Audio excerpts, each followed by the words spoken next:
नमस्कार, बहुत स्वागत है आप सभी का। आप देख रहे हैं भारत 24 और राजपथ के साथ मैं अमृता गर्घास और आप सभी के साथ राजपथ में मैं हूं पूजा यादव। अब चलिए खबरों की शुरुआत करेंगे। जिन अहम खबरों के साथ हम शुरुआत करने वाले हैं उसमें सबसे पहले कांग्रेस की हालत क्या हो गई है। आ बैल मुझे मार जैसी। भारत जोड़ो यात्रा के दौरान राहुल गांधी की सुरक्षा में चूक को लेकर कांग्रेस के आरोपों की हवा सीआरपीएफ ने निकाल दी है। तो सीआरपीएफ ने राहुल गांधी की सुरक्षा से संबंधित उस डेटा का जिक्र किया है, उस डेटा को जारी कर दिया है, जिसे देखकर अब कांग्रेस की हवा टाइट हुई है। राहुल गांधी ने बीते 24 महीनों में 113 पर सुरक्षा घेरे को तोड़ा है।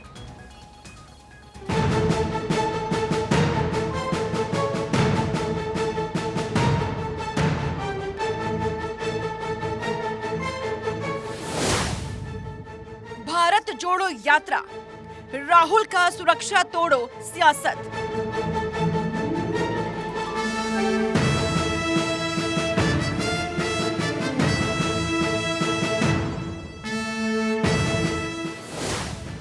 चौबीस महीने में 113 बार राहुल ने तोड़ा सुरक्षा घेरा।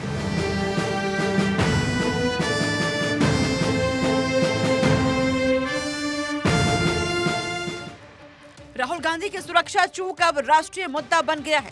कांग्रेस ने इसे देश का सबसे बड़ा मुद्दा बना दिया है। भारत जोड़ो यात्रा के दिल्ली पहुंचते ही कड़ाके के ठंड में भी दिल्ली का तापमान बढ़ गया है। आरोप है दिल्ली में राहुल गांधी की सुरक्षा में चूक का। लेकिन अब कांग्रेस की चिट्ठी पर राहुल को Z+ सुरक्षा देने वाले सीआरपीएफ का जवाब आया है और सीआरपीएफ ने जो जवाब दिया है उससे कांग्रेस और राहुल गांधी खुद घिर गए हैं। बीते 2 साल यानी 24 महीने में राहुल गांधी ने खुद 113 बार सुरक्षा को तोड़ा है। यानी एक महीने में राहुल ने 5 बार अपनी सुरक्षा घेरे को तोड़ा है। यानी राहुल गांधी ने हर 6 दिन अपनी सुरक्षा को खतरे में डाला है। ये कहना गलत नहीं होगा कि फिर से सुर्खियों में बने रहने के लिए राहुल गांधी और कांग्रेस पार्टी इस तरह के अनर्गल बेबुनियाद आरोप लगा रही है। सुरक्षा उसे दी जाती है जिसे कोई खतरा हो और कानून के मुताबिक मौजूदा और पूर्व प्रधानमंत्री और उनके परिवार को Z+ सुरक्षा का प्रावधान है और उसी के तहत राहुल गांधी को Z+ सुरक्षा मिली हुई है। लेकिन सवाल ये है कि जब राहुल गांधी को इतना खतरा है तो फिर राहुल गांधी अपनी सुरक्षा को बार बार क्यों तोड़ते हैं, फिर कांग्रेसी खतरे वाली सियासत पर उतर जाते हैं। सवाल ये है कि क्या राहुल और कांग्रेस सुरक्षा को लेकर देश में डर का माहौल पैदा करने की कोशिश कर रही हैं, जिस पर सीआरपीएफ ने पलटवार किया है। कांग्रेस का आरोप, दिल्ली में राहुल गांधी के सुरक्षा के साथ खिलवाड़। सीआरपीएफ का जवाब, राहुल गांधी खुद सुरक्षा घेरा तोड़कर लोगों से मिलते हैं और अपनी सुरक्षा को खतरे में डालते हैं। सुरक्षा के लिए किए गए तमाम इंतजाम तभी सही से काम करती हैं जब सुरक्षा प्राप्त व्यक्ति भी दिशा निर्देशों का पालन करे। कांग्रेस का अलग आरोप, राहुल गांधी की सुरक्षा को एजेंसियां गंभीरता से नहीं ले रही है। सीआरपीएफ का जवाब, राहुल गांधी ने 24 महीने में 113 बार सुरक्षा घेरे को तोड़ा है। राहुल गांधी की सुरक्षा के सभी उपाय जारी दिशा निर्देशों के हिसाब से ही किए जाते हैं। अब बीजेपी राहुल गांधी और कांग्रेस पर सुरक्षा के नाम पर देश के लोगों को झूठ बोलने का आरोप लगा रही है। तो वैसे भी हाथ जोड़ो यात्रा कर रहे हो तो वैसे भी सभी लोग हाथ जोड़ रहे हैं आजकल कांग्रेस से।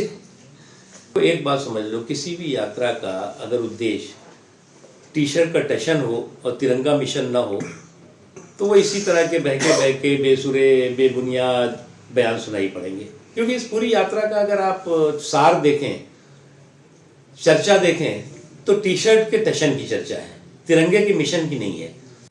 28 दिसंबर को कांग्रेस महासचिव केसी वेणुगोपाल ने अमित शाह को चिट्ठी लिखकर राहुल गांधी की सुरक्षा में लापरवाही बरतने का आरोप लगाया था। लेकिन अब सीआरपीएफ का जवाब बता रहा है कि राहुल गांधी अपनी सुरक्षा को लेकर कितने फिक्रमंद हैं। राहुल गांधी बीते 24 महीने में खुद 113 बार यानी हर 6 दिन राहुल गांधी ने सुरक्षा घेरे को तोड़ा है। Bureau report, Bharat 24। और अब बात तुनिशा मर्डर केस की करते हैं। तुनिशा आत्महत्या केस जिसका जिक्र आप अक्सर सुन रहे होंगे अभी, और पुलिस तेजी से इस मामले की जांच कर रही है। अब तक 25 लोगों से इस पूरे मामले में पूछताछ हो चुकी है। तुनिशा के मामा और मां ने भी अपना बयान दर्ज करा दिया है। और देखिए बड़ी बात यह है कि बयान तो आ ही रहे हैं सामने, इस बीच मामा ने खुलासा किया और अब पुलिस लव जिहाद के एंगल से भी इस पूरे मामले में जांच पड़ताल शुरू कर चुकी है, क्योंकि तुनिशा बुर्का और हिजाब भी पहनती थी। परिवार लव जिहाद का आरोप लगा रहा है, तो पुलिस शिजान के सीक्रेट गर्लफ्रेंड का पता लगाने में जुटी हुई है और जानकारी यह है कि पता लग भी चुका है।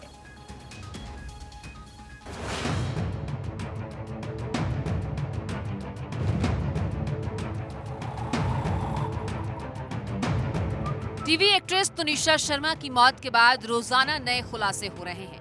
तुनिशा की मौत के 6 दिन बाद भी सवाल ऐसे कई हैं जिनका जवाब पुलिस तलाश रही है। तुनिशा का सुसाइड नोट सामने आने के बाद अब पुलिस शिजान की सीक्रेट गर्लफ्रेंड के साथ तुनिशा और शिजान के परिजनों का बयान लेना शुरू कर चुकी है।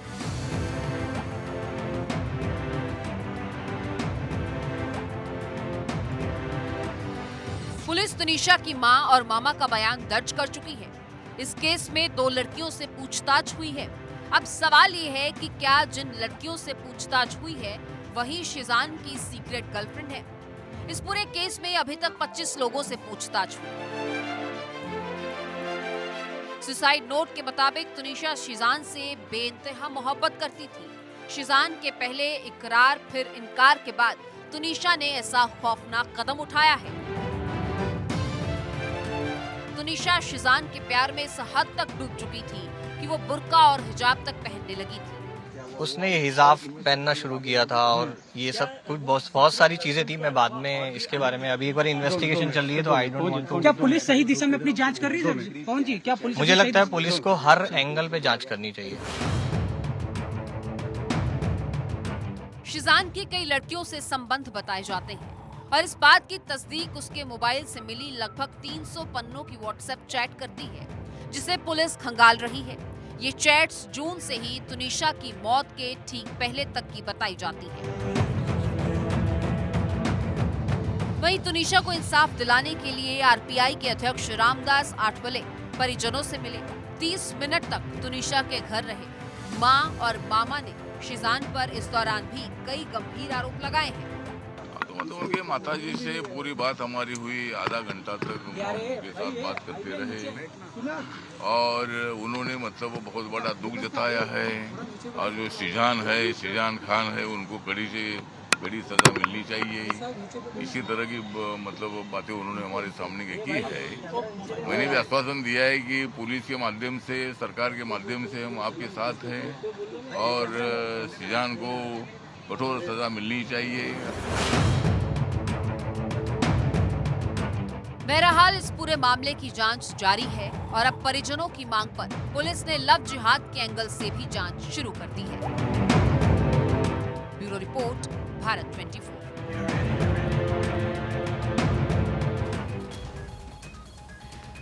कभी मंदिर के नाम पर तो कभी मस्जिद के नाम पर सामाजिक सौहार्द को बिगाड़ने की साजिश होती रही है।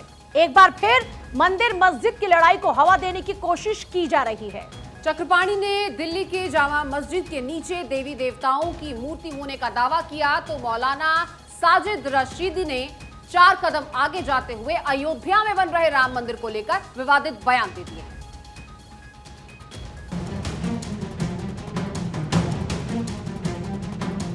देश मजहबी एकता से चलता है, देश कानून और संविधान से चलता है। धर्म कोई भी हो, लेकिन कट्टर सोच वाले अपने फायदे के लिए सियासी रोटी सेकने ही लगते हैं।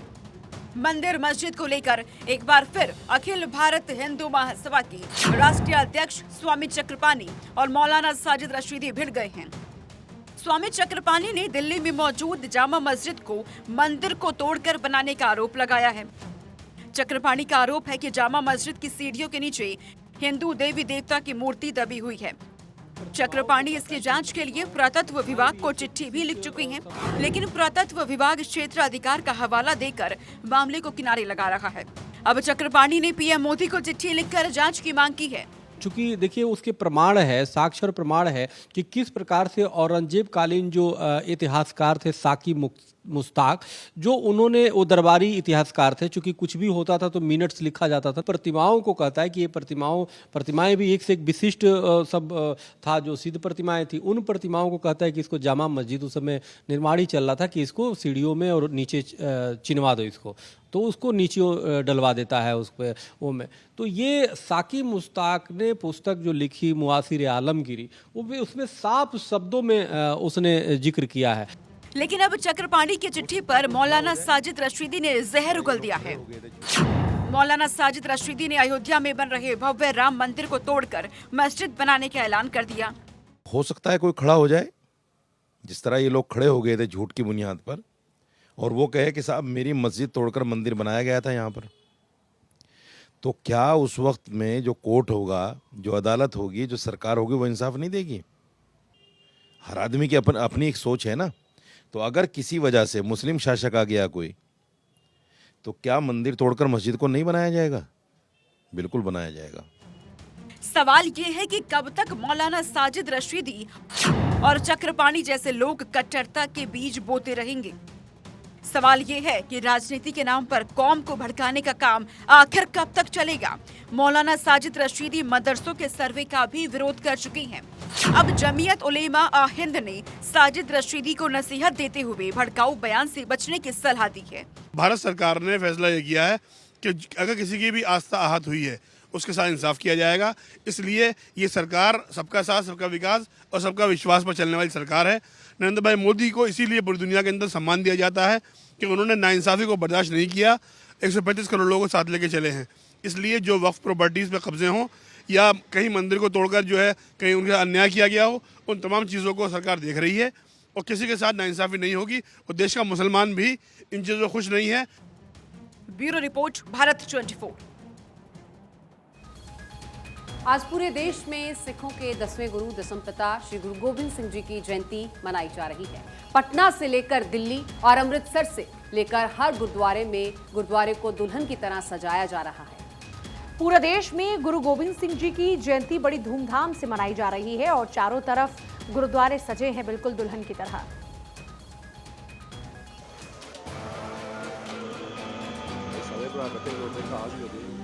आज सिखों के 10वें गुरु दसमपिता श्री गुरु गोविंद सिंह जी की जयंती है। श्री गुरु गोविंद सिंह जी की जयंती पर पूरे देश में गुरुद्वारों में खुशी की लहर।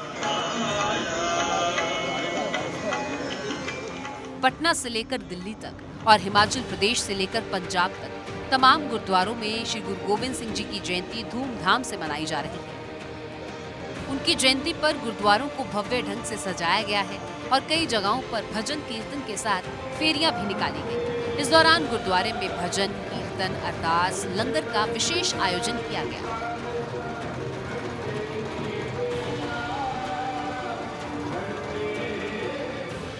गुरु गोविंद सिंह जी का जन्म सिखों के 9वें गुरु श्री गुरु तेग बहादुर जी और उनकी माता गुजरी जी के घर तख्त श्री पटना साहब में हुआ था। पिता गुरु तेग बहादुर जी की मृत्यु के बाद महज 9 साल की उम्र में सन 1675 में वो गुरु बन गए। श्री गुरु गोविंद सिंह जी ने ही 5 ककार को शुरू किया था। साल 1699 में वैसाखी के दिन उन्होंने खालसा पंथ की स्थापना की और सिखों के पवित्र श्री गुरु ग्रंथ साहब जी को भी पूरा किया। वीर बाल दिवस हमारी सिख परंपरा के लिए भावों से भरा जरूर है, लेकिन इससे आकाश जैसी अनंत प्रेरणाएं भी जुड़ी है। वीर बाल दिवस हमें याद दिलाएगा कि शौर्य की पराकाष्ठा के समय कम आयु मायने नहीं रखती। पूरे देश में मोदी सरकार ने श्री गुरु गोविंद सिंह जी के 350वीं जयंती पर प्रकाश पर्व को धूमधाम से मनाया था। मोदी सरकार 26 दिसंबर को वीर बाल दिवस के रूप में मनाती है। बता दें कि मोदी सरकार सिख गुरु श्री गुरु गोविंद सिंह जी के 4 साहबजादों के साहस को श्रद्धांजलि देने के लिए पूरे देश में 26 दिसंबर को वीर बाल दिवस के रूप में मनाती है।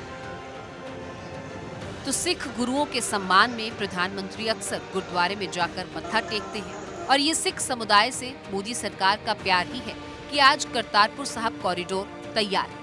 करतारपुर साहिब कॉरिडोर के जरिए अब लाखों श्रद्धालु आसानी से श्री करतारपुर साहिब जाकर गुरुद्वारे में जाकर दर्शन कर सकते हैं। Bureau report, Bharat 24। और उत्तराखंड के मुख्यमंत्री पुष्कर सिंह धामी पहुंचे कोलकाता, जहां उनका शानदार स्वागत हुआ। सीएम पुष्कर धामी ने कोलकाता में गंगा परिषद की बैठक में शामिल होकर कई बैठकों में संबोधित भी किया। प्रधानमंत्री नरेंद्र मोदी के नेतृत्व में आयोजित हो रहे इस बैठक में गंगा उद्यम से लेकर जितने भी राज्य आते हैं उन सभी राज्यों के प्रतिनिधि मौजूद रहेंगे। और वहीं ये बैठक उत्तराखंड के लिए भी महत्वपूर्ण है क्योंकि गंगा का उद्गम स्थल उत्तराखंड ही है। देखिए, बिल्कुल गंगा का उद्गम स्थल क्योंकि उत्तराखंड ही है, ऐसे में इस बैठक में उनका पहुंचना बहुत ही महत्वपूर्ण तौर पर देखा जा रहा है। बहुत महत्वपूर्ण मीटिंग है और हमारे देश के यशस्वी प्रधानमंत्री मोदी जी की नई सोच के कारण से गंगा को क्लीन करने के लिए नमामि गंगे जो काउंसिल है उसकी जो बैठक हो रही जा रही है उसमें सभी राज्य प्रतिभाग कर रहे हैं और सभी राज्य अपने अपने स्तर पर गंगा के उन्मूलन के लिए, गंगा की साफ सफाई के लिए, स्वच्छता के लिए, निर्मलता के लिए काम कर रहे हैं। उत्तराखंड राज्य का इसमें बहुत चूंकि महत्व है क्योंकि उत्तराखंड से ही गंगा का उद्गम है। तो चलिए फिलहाल राजपथ में दीजिए इजाजत, लेकिन बने रहिए भारत 24 के साथ क्योंकि आगे मैं और पूजा हाजिर होंगे सरहद पार के साथ।